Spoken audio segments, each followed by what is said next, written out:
Hello friends, movies all অ্যাবাউটে আপনাদের স্বাগত। শাকিব খান মিমি চক্রবর্তী অভিনীত তুফান মুভির লাগে উড়াধুরা গানটি ড্রপ করা হয়েছে।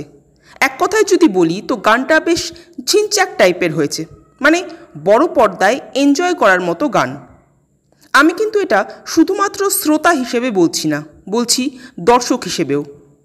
এই গান কিন্তু এখনকার জেনারেশনের কাছে জনপ্রিয় হবে। শাকিব মিমিকে একসাথে দেখতে ভালোই লাগছে, আর যদি আলাদা আলাদাভাবে বলি তো শাকিবকে ভালো লাগছে, বাট আমার মিমিকে বেশি ভালো লাগছে।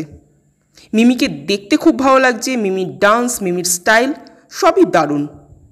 সেট ডিজাইন দারুণ হয়েছে, লাইটিংয়ের কাজ খুব ভালো হয়েছে। দেখে মনেই হচ্ছে না এটা কোনো বাংলাদেশের মুভি, মনে হচ্ছে কোনো বলিউডের আইটেম সং দেখছি। আমাদের বাংলা মুভিকেও অনেক ক্ষেত্রেই কিন্তু এটা ছাপিয়ে গেছে।